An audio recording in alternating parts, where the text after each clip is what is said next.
So the other day we went through the Year 2 Season 1 patch notes for Skull and Bones, and I saw somewhere that somebody said it's looking to be amazing. And I finally got to play some of the update, and yeah, in this video we're going to go through if I believe it's worth playing Year 2 or Year 2 Season 1 in Skull and Bones. And I'm going to jump in with, there is barely any new content. If I'm completely honest, the hand-to-hand combat and stuff's not coming until later in the year. I believe there are big ships that are scheduled to come in, but that's also going to be later in the year. They're just doing the typical seasonal updates. However, when I jumped on, they have changed a bunch of stuff within the UI, and it was quite intimidating at first. It's a Ubisoft game, your UI is always cluttered, but I really like the changes. I love what they have done with the map in the game. They've made it all dark themed, there's icons everywhere so that you know where you're going and what you're doing, which event you're going to go join and things like that. And I tried the ascension feature with the ascending of your weapons and evolving them and stuff, and putting new effects on them, so on and so forth. And I do quite like it. I started off with like the most basic stuff. I didn't do too much of it, but starting with the basic things, I was adding like extra damage to my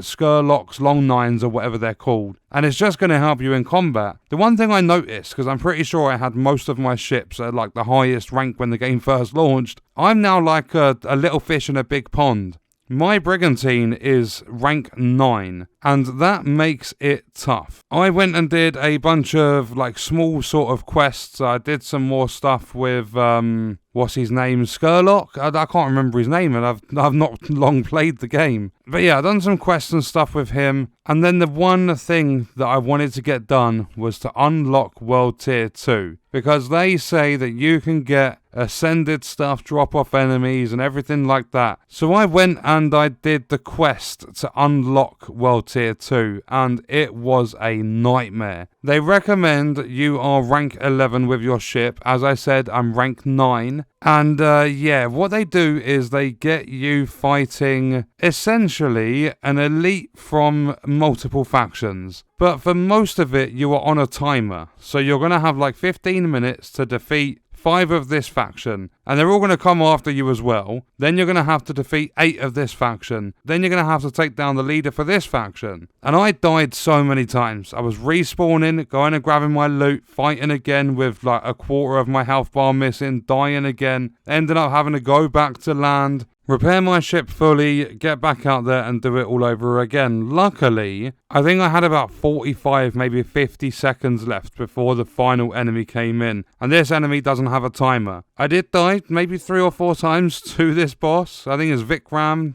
And yeah, I eventually got him taken down and I unlocked World Tier 2. Now I'm going to say, personally, World Tier 2 is a game changer. What a load of fun I had playing in World Tier 2. The only problem is, I am massively underpowered for said World Tier. They recommend you are a minimum of ship rank 12. I'm currently sat at 9. The majority of events that pop up are going to be 12 to 15, and they're tough. They are very, very tough. I ended up going to join one other person. We took down one of the sea monsters. Then we also took down the Mangodin, the ghost ship, which was a lot of fun to do. But what I wanted to do was check out this World Tier, and I wanted to see how it worked with the weapons. And I'm going to say I like it, because what they've done is random ships that are just sailing about the sea have a chance to drop you a weapon that comes with a modification on it. So I was getting like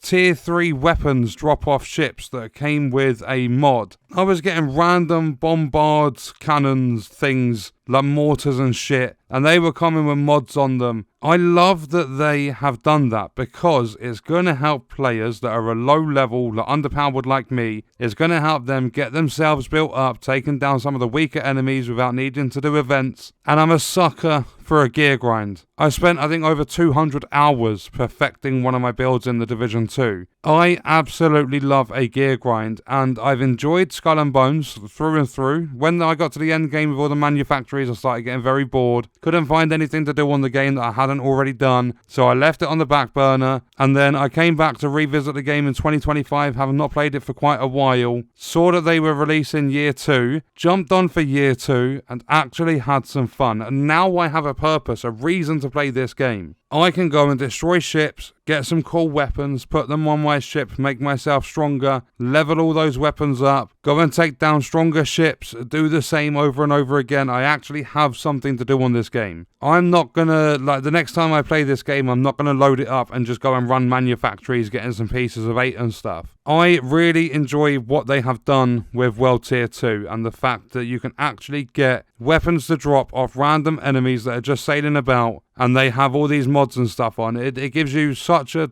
much bigger variety of stuff to work with on your ship. And I get it, it's not going to be for everyone, but I think this, like, honestly, this year I think is the start of them getting Skull and Bones to be the pirate game that everyone wanted it to be. There's going to be hand-to-hand combat this year. There's going to be bigger ships this year. This is all providing they do it well. There's no like game-breaking bugs and stuff that come into it. They don't go massive with the monetization because they do have the cosmetic store is polluted. But providing they get new content in, I would like to, I don't even know if it'd be this year, but I'd like to see an extra world tier put in at some point. But one thing they've done which Ubisoft never did, or Massive Entertainment never did with the Division 2, they've increased the fucking warehouse size again. I mentioned it, I think, in my videos, saying that I played the game in 2025. When I first started playing this game, it was a 200 capacity or something like that. It then went up to 310. I logged on today from this update, it's 500. My warehouse can carry enough stuff so that I don't have to worry about like inventory managing all the time to get rid of shit that I don't necessarily need. I think it's so good that they are doing that with this game. I get it, it's different developers, it's not Massive Entertainment, it's not the Division 2 devs working on this game, but I remember how annoying it was to constantly have a full stash in Div 2, and the devs sit there and say time and time again, we can't do it, the code for the game, the engine we're working on doesn't allow us to do it, and then 6 years later they go and do it anyway, but they like to paywall it behind DLC and shit. In Skull and Bones, they're just increasing your warehouse capacity for nothing. You don't have to pay for it, it's part of a free update. I love it. And yes, I honestly think this is the start of the journey for Skull and Bones to become the pirate game that everyone wanted it to be. I had a lot of fun jumping on, playing through Year 2 Season 1. There's still a lot more for me to do within the season. Like, there's loads more features and stuff to check out. Or at least a load of work to do on my ship through grinding for gear pieces and stuff. I don't know if I will get around to doing it. But if I did fancy playing the game, there's actually something for me to do. It's not just log on, do my manufactories and log off. So to answer the question, is it worth playing Year 2 Season 1 for Skull and Bones? Yes. Skull and Bones right now, in my opinion, is in a very good state. I love what they've done with the first season for the year, and I look forward to seeing what they do throughout the rest of the year on top of the hand-to-hand combat, the bigger ships, and so on and so forth. So if you want more depth to the weapons and things for your ship, if you want tougher enemies to face and things like that, it's definitely worth jumping on this now. And that is my opinion and my thoughts on the season for Skull and Bones, and what we're going to do is leave that video there. Let me know your thoughts and stuff about the season in the comments, and I'll see you guys in the next one. I hope you enjoyed it.